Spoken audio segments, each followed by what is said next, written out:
Welcome to Nancy's Bookshelf, a program of conversation and readings with local and regional writers. Now, here's your host, Nancy Wiegman. My first guest has been teaching health and wellness for over 40 years. Lani Muelrath blends plant-based nutrition with techniques from mindfulness meditation practice. She's a pioneer in the integration of vegan living and mindfulness. In addition to her latest book, The Mindful Vegan, Lani Muelrath has written 2 previous books, Fit Quickies, 5-minute targeted body-shaping workouts, and The Plant-Based Journey. She has served as presenter and consultant for the Physicians Committee for Responsible Medicine. The president of this committee, Dr. Neal Barnard, wrote the foreword to The Mindful Vegan. Lani Muelrath, welcome. Thank you, Nancy. I'm very excited to be here. Always a pleasure. You know, there was a friend of yours that when you came out, you had the title of your book, and the two of you sat down, and she said, "That's a great title." And then she also, you remember what she added? She said, "It's almost redundant." Yeah, and because how many books about mindful eating are there out there that really don't address what or who is on your plate and how it got there? And that's part of being mindful, not only the food and how it's feeding your body, but all the ramifications and processes that got it to you. In fact, it was many years ago now, early 70s, when I started meditation and yoga. My diet started changing. I didn't make a conscious decision, but it was changing. And I remember the day when somebody said, "Oh, then you're a vegetarian." I thought, "Oh, yeah, there's a label for people who eat like I do."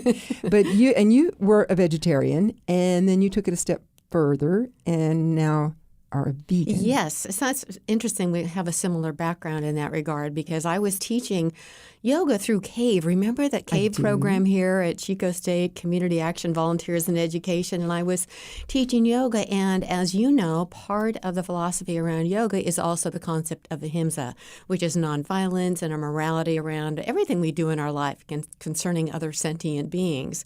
So that led to a meditation practice, so that's like 45 years ago now, but it's not the exact process of mindfulness meditation that I teach in the book. I took up another kind of meditation, and I switched to mindfulness practice when I found out that it gave me so much more practical application.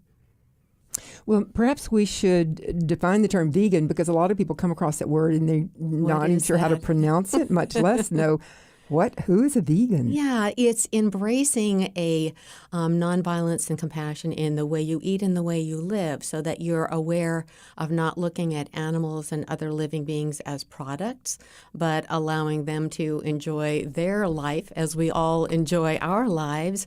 Animals all have relationships, they have families, they suffer deep distress when in connection with the animal agriculture industry. So vegan is about not eating animals or using their products in any other way. There's a great title of a book, and I can't recall the exact words right now, but we love some animals and we wear some animals. That's Dr. Melanie Joy's book, yes. Why We Love Dogs, Wear Cows, and Eat Pigs. And yeah, even the title begs the question, what is that? Yeah, I did remember she starts with, "We love dogs, but we eat these other animals." Yeah, and Dr. Melanie Joy wrote some elements for this book, and actually she has a book coming out now too, and recommends The Mindful Vegan to all of her. In her book, it's referenced as a point of self-care and for advocates for kindness for all beings as a practice to help keep us centered. Yeah, here it is. Dr. Melanie Joy, author of Why We Love Dogs, Eat Pigs, and Wear Cows.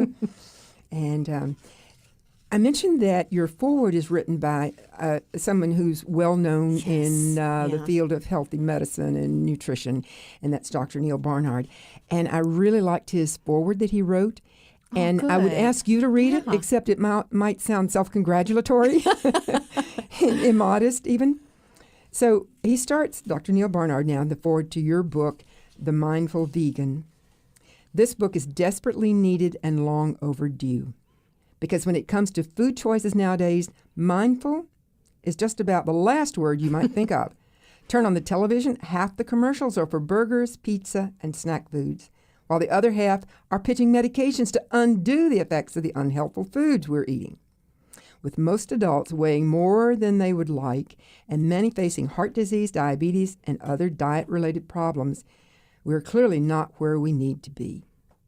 But what does mindfulness mean? So the title of your book is a short, well, there's a long subtitle, but the short title, The Mindful Vegan. Mm-hmm.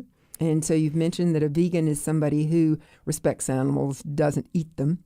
So a vegan, you might say that is somebody who doesn't eat animal products. And then the mindful vegan. And Dr. Barnard raises the question, what does mindfulness mean? Yeah. Well, I want to tag on to this idea of being mindful of what you eat. We also need to look at the implications of animal agriculture on our environment. We know that is the single biggest contributor to environmental degradation is the animal agriculture industry. So there's another point of mindfulness. It's not simply our health, and we know that a plant-based diet is the only diet that's been proven to reverse heart disease. And that we know that also mindfulness then of the animals, of our health, and of planetary well-being is inclusive in that. And I'd really like to reach out and let everyone know, too, that everyone is welcome to this club. If you're trying to get animal products out of your diet, if you're doing Meatless Monday, if you're aware of let's have a few veggie meals a week, this process is applicable to everyone. Welcome aboard. My guest is Lani Muelrath, and her newest book, her third book, The Mindful Vegan. And Dr. Barnard lists some of the foods that we typically eat. Americans are very fond of hamburgers, pizza, snack food. So we don't even have to think about that. It presents itself. All we have to do is drive down the street, and you can see opportunities for getting burgers, pizza, other snack foods. So we don't have to be mindful. It comes to us. If we're going to be a vegan, yes, we have to think about our choices. At this point in time, and there are more and more choices of them, there are actually now Amy's, which provides a lot of vegan and vegetarian food. They now have drive-thrus. We need more of those. You can scrutinize menus and find options that will be a fit for simply reducing some of these more harmful foods. But it does take an awakening to that being something you want to do in the first place, and then finding options to follow through with. Well, I was impressed by your preparation for this book. It was very well organized and presented. Thank you. And yet I wonder, how do you even have time to do that, Lani?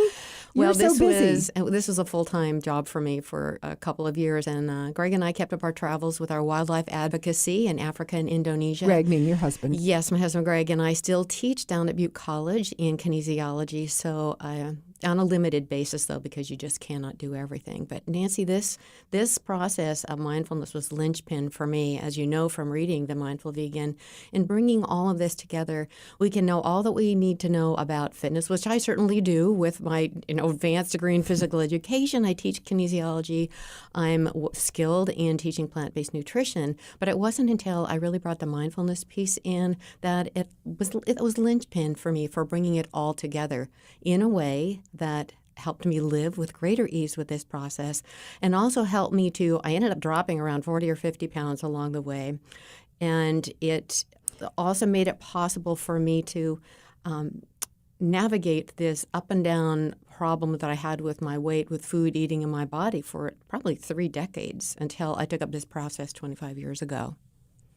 Well, part of the preparation was, I don't know how you conducted this survey, maybe online, but more than 1,600 surveys were submitted in preparation for this book. Yes. And that was through an online process of what people were looking for. What are your sticking points? How can I help you and connect what my experience has been with what you're looking for? So you didn't just dream up these things that you wanted to say. You went by the kinds of questions real people were dealing with. Yes, and very connected to my own personal experience. As you know from reading the book, I'm very transparent with my history with this and the process I went through to make some kind of fundamental changes in the way I live my life. And yet I also wanted supported by what's going to work for you, the people that have been working with me for a while, what's best to put in this process for you. Well, what things did you learn when you looked at these surveys? That people really needed help with compulsive eating, stress eating, mindless snacking, anxiety, stress reduction, stress management, and just plain getting a healthier, happier relationship with food, with eating, and with their bodies. And that was all fundamental to my experience, so I knew right where to go. Well, I'm sometimes surprised at what people don't know because I have a friend, he's an intelligent person, he has a degree from Harvard, and I mentioned eating seasonally, which I do. Yes, I know. In the farmer's You're so market. good at that. And he said, "What do you mean by that?" Put seasoning on or something. But I was surprised that this, something that seems so obvious to me, is not obvious to other people. And that's really important to say. I know that sometimes when I'm teaching about whole foods, plant-based nutrition, and you'll say, well, consume more leafy greens. And people go, what's a leafy green? And we just have to step back and be present with that person, with wherever they are in their journey, and how can we answer the question? In fact, I used to, when I taught yoga to college students, I kind of borrowed a page from Sesame Street where they feature the letter B. And so I would feature at the end of class. The first day I would say, just how many leafy greens can you name? And most of them could name spinach. And that was about the end of their list. So each week I would feature another leafy green. See, that's teaching to the moment. Very good. And I know an older lady, an aunt, my husband's aunt, who said she was in the grocery store, and I forgot which leafy green it was, but she's an adult, been cooking for years. But she said, well, what would you do with that? How would you cook that? Yeah, there you go. There's another question. And your book is full of really practical advice. And you include recipes at the back of your book. And one in particular that I latched onto because I happen to like kitchery. Oh. And I think most people say, what did she say? Yeah. Kitchery. Tell us what kitchery is. Well, years ago, I actually traveled to India several times on meditation studies, and at the ashrams they serve wonderful Indian food, which I fell in love with from the start. And kitchery is simply a lentil-based meal that has all those wonderful central Indian spices like coriander and cumin and all of that. Ginger, I love ginger. Yeah, and ginger in it. So it's a very perfect for the fall, by the way. Hearty meal any time of the day. Just serve it over rice or by itself, and it just satisfies, just gets you a fire in your belly. So I really wanted to include a few recipes. It's not a cookbook, but part of the energy behind the Mindful Vegan is restoring the pure joy of eating. And I think even along lines of with vegetarian and vegan eating and plant-based nutrition, there can be too much of a sense of drawing in and cutting out. And I really embrace anything within that realm. Magnify the whole plant foods in your diet, but let's also really enjoy our food. Let's be mindful and present with this celebration of eating. In fact, it's almost embarrassing for me sometimes when people see me eat because I eat a lot. I mean, it's vegetables, but I eat a lot for my size, I think, in most people's eyes. Well, those plant like foods take up a lot of space. There's so much fiber there that I enjoy it. Yeah. Yeah, well, good for you. I love people who love eating, so that's good. I'm one of those people. Okay, so you mentioned your own story. And you're fairly tall, so to lose 40 or 50 pounds, though, is still a lot. Mm-hmm. So how did you go about doing that? Well, and as you know, in my opening chapter, when I talk about my watershed moment, and when I started mindfulness meditation practice, I went to a 30-day retreat that was a silent retreat. Now, this is where you don't talk, you don't read, you simply spend time, your thoughts, and your body for a period of days. And as you can imagine, that's quite revealing. You start to realize that this wild meanderings of our mind, they're actually always going on. And we should talk a little bit about wandering mind, too, when we come up. But we're not aware of it until we sit down and try to just be present with it. And it was about day 4 of that retreat that I sat down to a meal in silence, which was the tradition of the retreat. And I felt this tremendous tension in my body. I had a knot in my throat and my gut. And I thought, I have had so much tension around food and eating probably for a long time, and how sad is that, and how enlightening is that for maybe this will get to the roots of my problem, not psychologically, but just by being present with that experience. So from that moment on, I decided to eat mindfully, which is not only considering what's on your plate, but being connected with your natural hunger and fullness signals, and this process helps you recover those.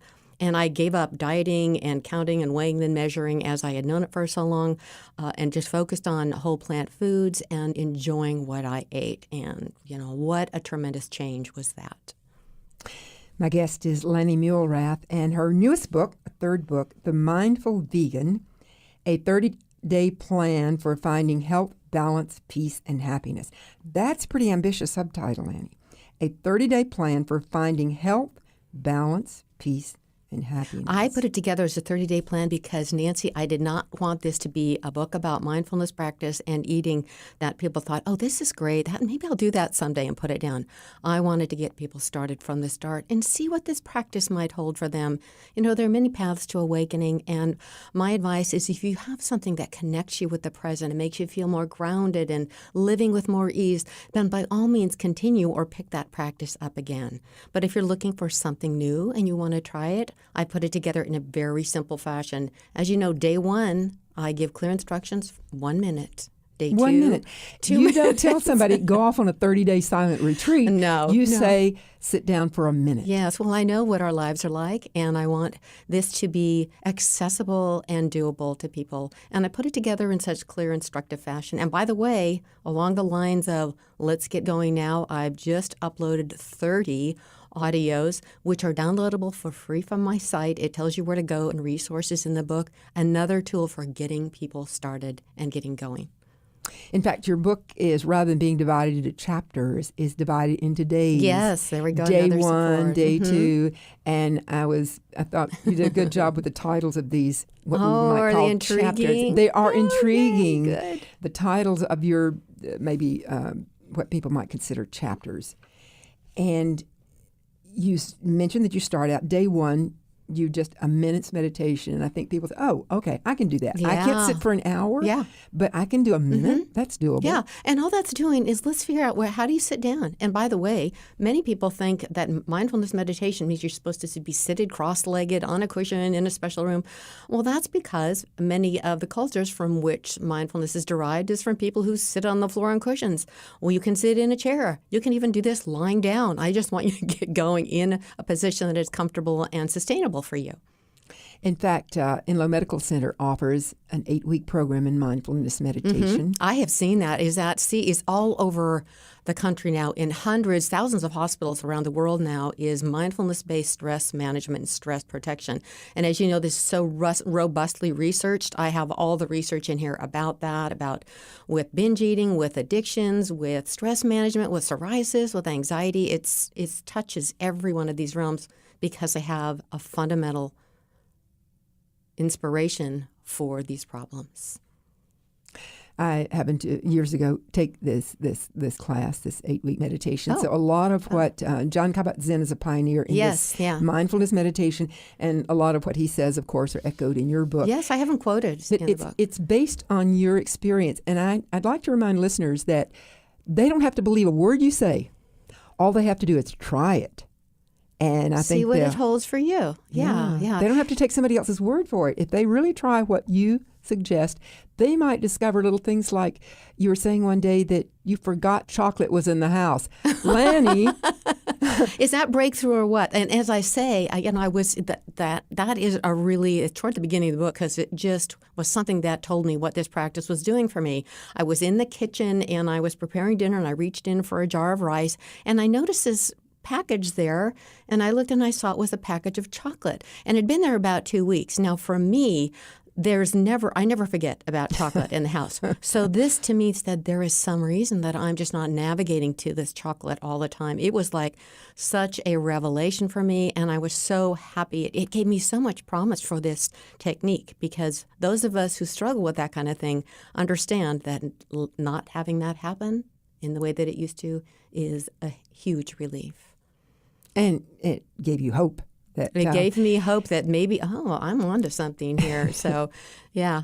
Because what you propose, and this is why I mentioned the tasty recipes, people discover, I didn't even know I like lentils cooked this way. It's a way of having abundance in your life and not denying yourself. I love that. That's the whole energy behind this is embracing and not feeling like it's something that's limiting, but you're opening yourself to this new way of living, this new ease of living with compassion. And by the way, I do like, you would somewhere along the line, it'd probably be good to do what my official definition of mindfulness is, because I think it really might help the listeners. Would this be a good time for that? Yeah, because Dr. Barnard says, what is mindfulness? Oh, that's right. That's perfect, because Yeah. you just said that. Well, just as a platform to help people understand what's coming off here, mindfulness is a specific form of mental training, and it's a particular kind of awareness that you bring to your daily activities. Now, together, this leads to reductions in reactivity and the cultivation of positive brain states. And I'd like to just briefly elaborate on those two. Reductions in reactivity. How much of our day is spent in reaction to something, whether it's to a person, to a place, to a thing, whether it's anger or finding ourselves up to our wrists in a box of whatever before we know it. And these are all things that cause human misery, this reactivity. And the other part of that is cultivation of positive brain states. We have with us endogenous compassion, kindness, equanimity, love. We've just managed to heap it over with our active lives, our busy minds. So when you do these practices, it's an opportunity to, excavate those things or unobscure them. I think of it as you were saying that, because I often think of it as an onion, and we peel away these layers of stress and compulsion. And if we peel away all those layers, there is the real person there. Yeah, and it's always there. And I think it's important for people to understand, too, that mindfulness practice, I'm sure many people listening have tried some kind of meditation, and they say, I just can't do this. My mind doesn't quiet down. Well, you don't need to quiet your mind down. The whole idea is it's your mind's job to do all these things, but you learn how to expand that space between stimulus and response, as Viktor Frankl said, and open up the space so that you can live more skillfully and with greater ease. Now, you mentioned quoting Viktor Frankl. That's another thing I enjoyed at the start of your chapter/days. Good. The quotes, for example, William James uses a Latin term, compo sui, master oneself. Mm-hmm. And his quote, and you're saying that we don't have to try to force ourselves to master our minds. No, it's just getting some degree of mastery over your habits of thinking. That's not getting locked down on your mind. That's finding out there's a little bit of space. And we all know it. We all know there's that lag moment, and we could tune into that more so that you can then respond with more equanimity and with compassion. And for yourself, too. We're so quick to judge ourselves and reinforce negative thoughts and behaviors that way. But another thing that's very exciting about these endogenous qualities, I don't know if you got to day 30 and the Dean Ornish contribution there, but I interviewed Dr. Dean Ornish, which many people may recognize from the UCSF Heart Disease Prevention and Reversal Program, which is, by the way, covered by Medicare. But I had a wonderful interview with him in his office in Sausalito, and our interview was like the foundation of day 30 because what he said was so rich. He's been meditating since 1975. Like when you and I took it up, he was there too. And he said, Swami Satchidananda. Yeah. And that was his guru. Yes, and you've probably read his book. And it really saved him. He might not have become a doctor even. He really got desperate. And anyway, back to your interview. He gave me that. He gave me all his books and gave me some background. But he said, I'm so glad you're teaching a book about meditation because this is so needed. And I'm so glad that you're telling people that this is something that is natural to us, this equanimity and peace and kindness. It's not something you reach out of yourselves like another form of Valium that you go get. It's simply uncovering what is already there. And I'm thrilled about his contribution there. Very nice. My guest is health and wellness educator Lani Muelrath. She's also an author, and her third book is The Mindful Vegan, a 30-day plan for finding health, balance, peace, and happiness. And one of the quotes in your book, you say, you don't seek peace of mind, you create conditions in which peace of mind can take place. That kind of takes the burden off. This is not something I've got to do. I'm just going to let it happen. That's a perfect tag on to what we were just talking about. It's there. Let's just find it and uncover it. And After a short break, I'll continue my conversation with Lani Muelrath.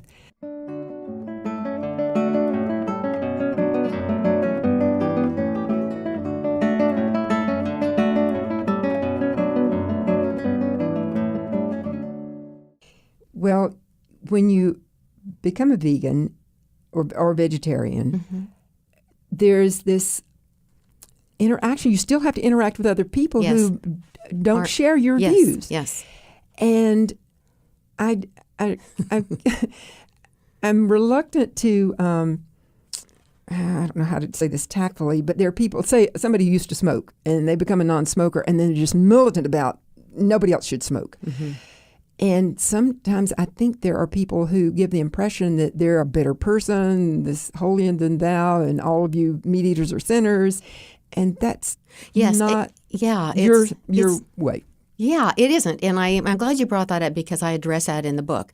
There's two ways to look at that. One way is there are people who are a little bit evangelistic about this approach. But also, oftentimes by someone just being present as a vegan or vegetarian, it is perceived as judgmental, whether it may not be or not, because I think it reaches into that part of everyone where they may, yes, I love animals, but I eat them, so maybe there's a little dichotomy there. But if you present that conflict to them, then you become the messenger they want to shoot. So I actually address this directly in the book because mindfulness practice also helps ease your way at navigating these conversations. And rather than memorizing a speech and how to be against what might be a difficult situation, I recommend, and this is what Dr. Melanie Joy is so excited about my book too, rather be confident, be consistent in what you do, and be present with the person that you are with. You can't control their reactivity to you, but you can navigate your own reactivity and find love and connection and be compassionate with whoever is across the table from you. Well, I want to talk more about this because not too long from now, people will be sitting down at the Thanksgiving table and you want to be compassionate with your fellow diners. We are going to take a short break, and when we come back, I want to explore that further. Okay. You're listening to Nancy's Bookshelf on North State Public Radio. I'm Nancy Wiegman. I'm Nancy Wiegman, and you're listening to Nancy's Bookshelf on North State Public Radio. My guest is health and wellness teacher, author, speaker, and TV host Lani Muelrath, and she's known for her expertise in plant-based mindful living. So, Lani, before the break, we were talking about being tactful, being understanding, being present when this topic comes up, that other people who don't necessarily see things the way you do, and how do you go about dealing with that and making. And you say, here's a chance to practice mindfulness. Mm-hmm. Yeah, so be present with it. Shame and blame don't work. And when have you ever made a change in your life because somebody shamed you and blamed you into it? We all just dig in our heels and create more resistance. So the best preparation I have found for these disquieting situations that you can get yourself into is through your mindfulness practice and through practicing compassion and non-judgment of yourself, which you're then allowed to connect with other people. And it's just like with anything, if we can find a commonality with the other person that we can then make a connection with instead of just making it be all about the food. But if you arrive at the holiday table all set for a fight, that tension is perceived. Well, you give an example of how you can practice mindfulness as you start your day. You call it scenario B, scenario A, yes. and then scenario B. And as I'm reading that, I think, I think we've all had a day like that, where you start out the day, you have breakfast, and then you I broke the handle off my favorite coffee cup. And so how can you practice mindfulness when your day starts like that? Oh, that's Lani? such a good question, Nancy, because it's really applicable. It's like brass tacks, get down and dirty. Well, the thing is that mindfulness practice, as many people know that or think about mindfulness meditation, that it has something to do with the breath. And the reason for that is because the breath takes place in the present moment. You cannot breathe for yesterday or for tomorrow. So it brings you right into the present moment and out of wandering mind, which, as we know, and I really go into this in depth in the book, can create lots of problems for us as we get wrapped up in excessive rumination. Another part, and this is the week 1 in the book, I focus on, let's learn this, simply bringing our concentration with the feelings of the breath. Also, all of our bodily sensations give us information about what emotions we might be experiencing. For example, and I'm sure everyone listening right now, think back to a time recently when you were really angry. maybe something that happened today or yesterday. Don't mean to be a downer here. This is for educational purposes only. But think about that experience. Maybe somebody said something or some experience, maybe even got cut off in traffic, and you started to be angry. How did you know you were angry? How did your body tell you you were angry? You can do the same thing with happiness, with any other emotion. But well, you know what, Lani? I found, though, that I'm much more likely to notice my body when I'm feeling happy. Oh, I feel light, and my body feels happy. Yeah, that's the other thing. But I'm less likely to notice it when I'm running late, and I began to pay attention, and I could feel my stomach tighten. I'm going to be late. I'm going to be late. And that's when it's harder to stop and say, what am I feeling in my body? Because we usually don't. We usually just got caught up in the story. And then we're running with what's happening on the mind's level. And that's what, remember the definition, reactivity, reduced reactivity. So in that scenario A and scenario B, what you do is learn to move these skills that you've taken from formal practice where you're sitting and watching your breath and observing these sensations in your body and apply those to the situations. You break your coffee cup. There's frustration. There's a little bit of sadness. So you don't push it down. You don't say, I shouldn't feel that way. You go, oh, there it is. There it is in my body. And now this. And you move through it in that regard. And that's what you described, that some person, you make it personal, that you're starting off your day, the clock tells you better get a move on, there's never enough time to do all you want before you head out the door, and so you drop the rest of your toast into a bag to eat it on the way, and you put your dishes in the sink, and your favorite mug slips out of the hand, it breaks, and you then notice your disappointment and the tightness you feel in your stomach. See? Staying present with these sensations, you pick up the mug fragments, and when you turn on the garbage disposal, it doesn't work. And so there's one thing compounded after another. And oh, great, another home maintenance issue. And before the inner drama has even got a chance to get started, you implement STOP. That's a good tool.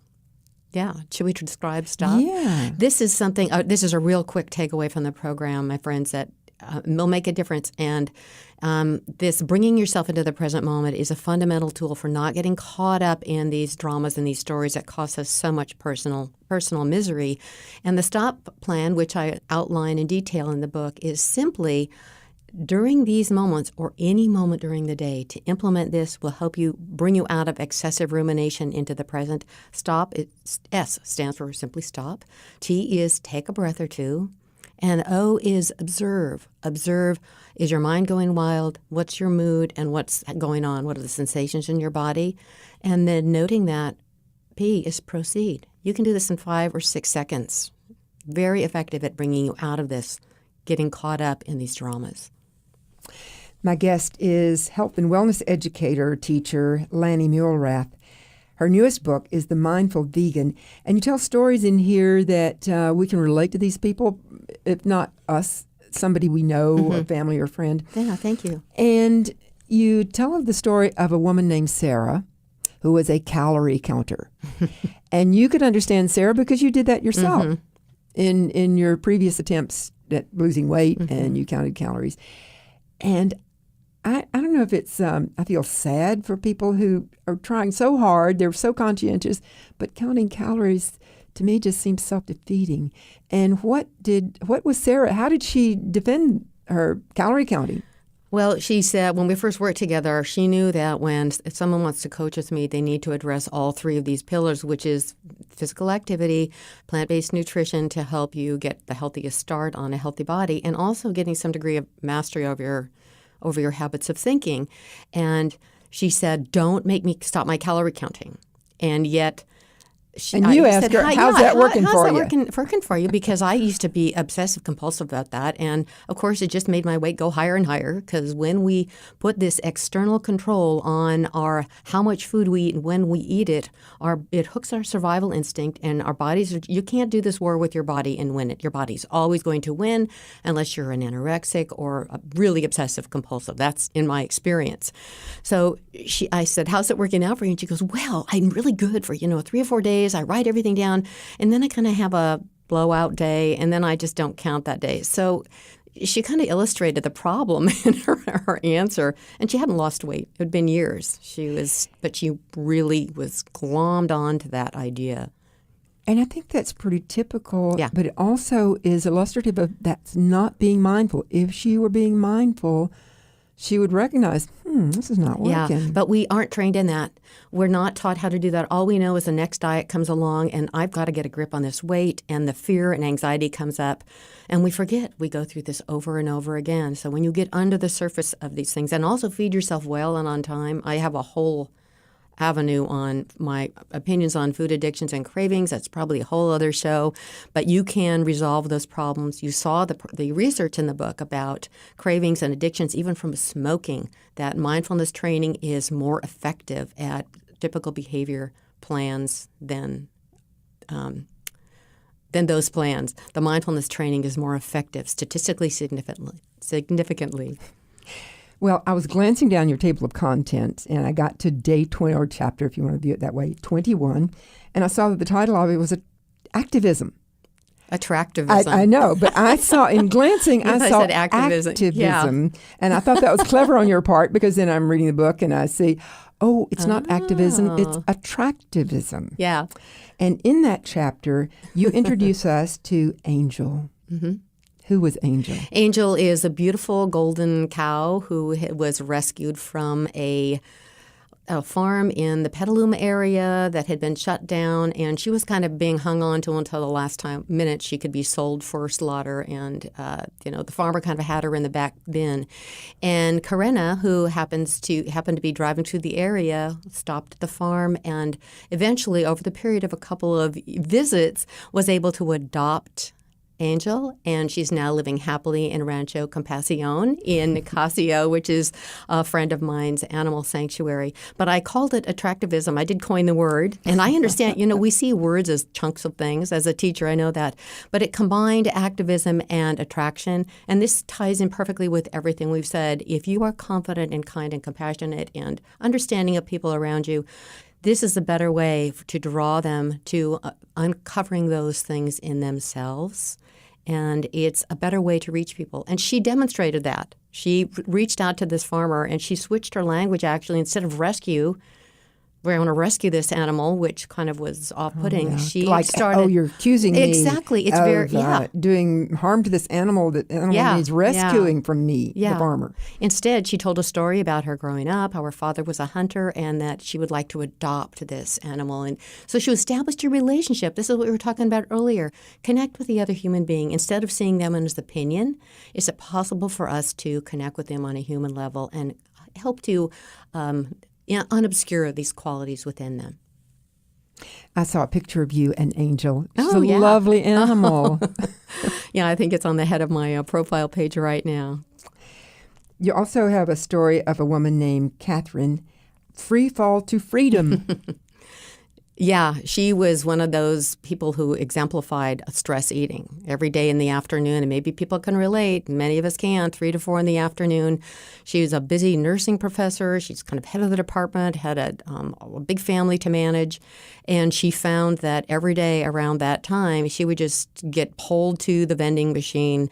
And it was bags of pretzels to get her through. And so it had become a stress reducer, and it had become a habituated reaction for her too. So we dissolved this through mindfulness practices, through making sure she ate enough earlier in the day. She also found she was just doing too strict of dieting and control over her food. And once you let that relax, you open the door to these other avenues that allow you to be more present. So she was able to navigate the sensations that she was used to of reaching for something, and that fell apart for her. So I think some people who've never had this problem that you're describing are quick to judge. They see somebody who's overweight and say, oh, that person just has no self-discipline. Yeah. And I think it's the other way around. When you describe people like Catherine or Sarah, tremendous self-discipline. Tremendous self-discipline. Yeah, and I believe that some of us are more sensitive to not eating enough food on time when we're hungry. Some people can eat really recklessly. We all know them. They can eat a bag of M&Ms for lunch, have a big dinner, no breakfast, and they're thin as a rail. Well, that's their genetic component. Some of us are very sensitive to not eating quality food and not eating when we're hungry. And then we get this stored hunger, and then we just want to eat sweets all afternoon or evening. And it's simply a matter of being mindful of, what is my body needing? It needs fuel right now. But there's so much fear of that with the diet industry. The diet industry says, clamp down, lose 20 pounds yesterday. It doesn't work. Well, I would, going back to the definition of a vegan, the recipes that you include I kind of hate to say what's not in a vegan's diet, but people will want to know what you Whatever don't helps eat. Because people I like understand. to, like you say, emphasize what you can eat. Yeah. Explore all these leafy greens and lentil stew and things that you might not try, but just for their benefit. Sure, that's a good idea. It's anything with an animal product. So that means meat, chicken, fish, dairy products, and eggs, which for many people comprises a large part of their diet, which, as we know, statistically, a large component of leads to accelerated rates of heart disease and cancer. And there's no fiber in those foods, by the way. And you make the point in your book, one of the cut out meat and improve your mood. Oh yeah, there is a research studies that correlate 3 to 5 servings of fruits and vegetables a day correlates with a happier mood, and not just because people are happy that they are eating more foods like that, like, oh, I'm doing a good job. It's actually correlated in the research. So I'm glad you pointed that out, because then all the questions come up about protein and calcium and our 4 food lobbies kind of nutrition approach. And there are many resources out there that tell us that actually broccoli and other greens have more protein per calorie than does beef. Calcium comes in leafy greens and almonds and sesame seeds and black beans. And there are plant alternatives or replacements to this. And if we can live in a way that is delicious food without causing harm, why not? Well, it's been delightful talking to you about this book, The Mindful Vegan. My guest is Lani Muelrath. And you, Lani, thank you for joining us for this conversation. I'd also like to thank my first guest, local author Lani Muelrath, whose latest book is The Mindful Vegan. You can find this and other episodes of Nancy's Bookshelf on our website, mynspr.org. I'm Nancy Wiegman.